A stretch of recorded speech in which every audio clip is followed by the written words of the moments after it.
आप सभी का मेरे पीएस केमिस्ट्री यूट्यूब चैनल में स्वागत है। आज हम पढ़ने वाले हैं विमीय विश्लेषण के बारे में। तो इससे पहले हम एक छोटा सा सुंदर शब्द सुनाते हैं आपको कि ज़िंदगी में कभी भी अपनी तुलना किसी से नहीं करना चाहिए, क्योंकि जो आप हैं वैसा और कोई हो ही नहीं सकता, इसलिए अपनी तुलना किसी से नहीं करना। चलिए, तो हम आज का जो टॉपिक है उसे हम शुरुआत करते हैं। तो हमारा जैसे टॉपिक है विमीय विश्लेषण, जिसे इंग्लिश में डायमेंशनल एनालिसिस कहते हैं। तो जैसे भौतिक राशि की विमाएँ जैसे विमा निकालते हैं, उसे कैसे निकालते हैं उसके बारे में आज हम देखेंगे। फिर हम कल से इसके डिटेल से पढ़ेंगे कौन सा मेथड है, क्या है। तो चलिए शुरुआत करते हैं।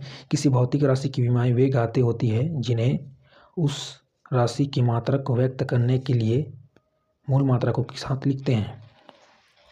किसी भौतिक राशि की विमाएँ वे घातें होती है जिन्हें उस राशि के मात्रा को व्यक्त करने के लिए मूल मात्रकों के साथ लिखते हैं। तो चलिए, ये तो परिभाषा होगी। अब इसे और अच्छे डिटेल से समझने के लिए हम एग्जाम्पल लेते हैं। तो सबसे पहले जैसे हम इसमें देख लेते हैं, जैसे मूल राशि, जैसे मैंने पढ़ाया था, तो एक बार और से बता रहा हूँ। मतलब पहले जो था वो कैसे निकालते हैं क्या, उसके बारे में। और ये क्या है, विमीय विश्लेषण, मतलब विमा निकालने के लिए इसे लिखा। तो एक बार देख लेते हैं। जैसे कि मूल राशि लंबाई का एल होता है, तो मूल मात्रा इसका मीटर होता है, द्रव्यमान का किलोग्राम होता है, समय का सेकंड होता है, विद्युत धारा का एम्पीयर होता है, ताप का जो है केल्विन होता है, ज्योति तीव्रता कैंडेला, और पदार्थ की मात्रा का मोल होता है। तो इसमें हम आज पढ़ेंगे क्या, विमीय राशि, जिसे विमीय मतलब विमा कैसे निकालते हैं। तो चलिए हम शुरुआत करते हैं। जैसे पहले हम लिए क्षेत्रफल। तो क्षेत्रफल का जो सूत्र होता है लंबाई गुणित चौड़ाई होता है, तो इसे हम L इंटू एल लिख सकते हैं। तो इसमें क्या बड़ा कोष्टक लगा रहेगा इसमें, तो L इंटू एल, तो दोनों का जब हम गुणा करते हैं तो L2 होता है। तो क्षेत्रफल का अगर विमा पूछे तो हम बोल सकते हैं कि L2 होता है। अब उसके बाद हम जैसे दूसरा बात करते हैं आयतन का। तो आयतन का सूत्र होता है लंबाई गुणित चौड़ाई गुणित मोटाई। तो इसमें हम लंबाई का एल लिए, चौड़ाई का एल लिए, मोटाई का एल लिए।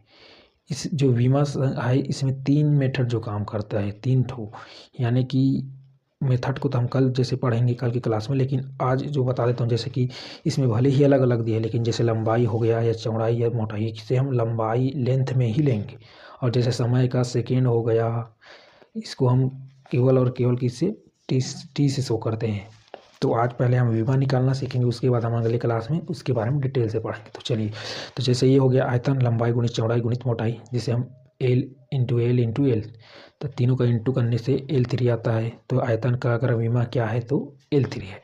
उसी प्रकार वेग का है, जैसे विस्थापन बटे समय है, जिसे हम विस्थापन का L ले लिए और समय का T ले लिए। तो जैसे हम इसे ऊपर करते हैं तो एल ए जब प्लस में इसे हम ऊपर करते हैं तो -1 हो जाता है ये।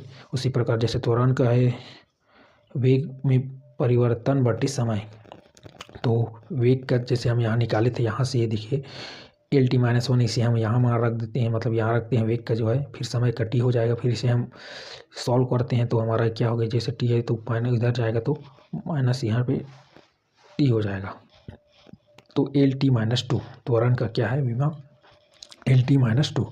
उसी प्रकार हम चाल का जैसे निकालते हैं दूरी बटा समय, तो L/T इक्वल टू होता है L_-1।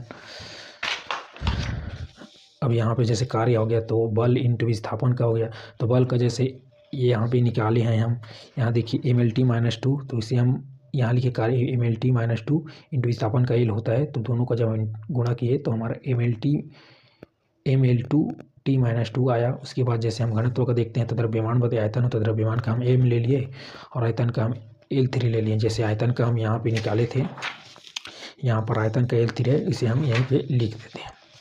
तो हमारे ये आ गया। उसके बाद हम जैसे बल का निकालते हैं द्रव्यमान इंटू त्वरण, तो M इंटू L_-2, जैसे ये त्वरण का हम यहाँ पे निकाले हैं, यहाँ उसी को हम सॉल्व किए। अब उसके बाद हम जैसे नेक्स्ट देखते हैं जैसे शक्ति का कार्य बटे समय, तो ML_2T-2 अपॉन से T होता है। जब इसे हम सॉल्व करते हैं तो M का M होगा L2 का ये हो गया। अब इसे हम जैसे पक्षांतर में यानी कि ऊपर ले जाते हैं तो यहाँ पे फिर हो जाएगा -2 है, तो इसमें हम जोड़ेंगे कितना -3 हो जाएगा। फिर उसके बाद जैसे संवेग का हो गया द्रव्यमान इंटू वेग, इसे हम M इंटू वेग का जो हम निकाले थे यहाँ पीछे में L_-1 हो जाएगा। फिर उसके बाद जैसे हम दोनों को गुणा करते हैं तो M L T minus one होता है। फिर 11वां जैसे हम दाब कर देते हैं, बल अपॉन से क्षेत्रफल होता है, तो M L T minus two upon से एल टू होता है। अब इसे हम सॉल्व करते थे, एम एल माइनस वन हो गया और टी माइनस टू हो गया। यहाँ पे देखिए माइनस मतलब 2 एल है, यहाँ 1 एल, दोनों एक एक कटा तो एक बचा, यहाँ पे आया माइनस वन।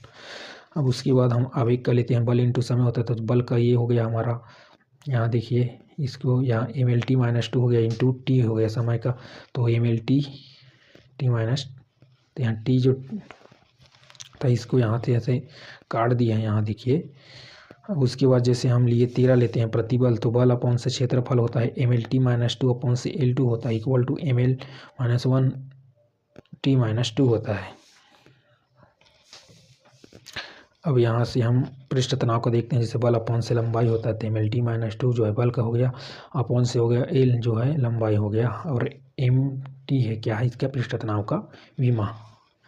अब उसके बाद जैसे हम गतिज ऊर्जा कर लेते हैं 1/2 द्रव्यमान हो गया इंटू वेग का स्क्वायर, तो एम इंटू, तो यहाँ पे हम जैसे निकाले थे वेग का एल टी माइनस वन, तो इसे हम स्क्वायर में लिखते हैं, जैसे ही हम इसे यहाँ स्क्वायर था हम इसे यहाँ भी लिख सकते हैं, जैसे कि देखिए एम का एम हो गया, फिर एल टू का यहाँ से हम इसको यहाँ लिख लिए, और टी का भी यहाँ पे 2 है, तो इसे हम जैसे लिख सकते हैं। इसी प्रकार जो है हम विमा निकालना सीखते हैं। तो आशा करता हूँ कि यह वीडियो आपको पसंद आए और बिल्कुल समझ आया होगा आपको कैसे निकालते हैं उसके बारे में। और हम कल पढ़ने वाले हैं इसके संबंधित जो 3 मेथड है कैसे निकालते हैं उसके बारे में जानेंगे। तो आज का वीडियो यहीं पे समाप्त होता है। आशा करता हूँ कि आपको वीडियो पसंद आया हो। धन्यवाद।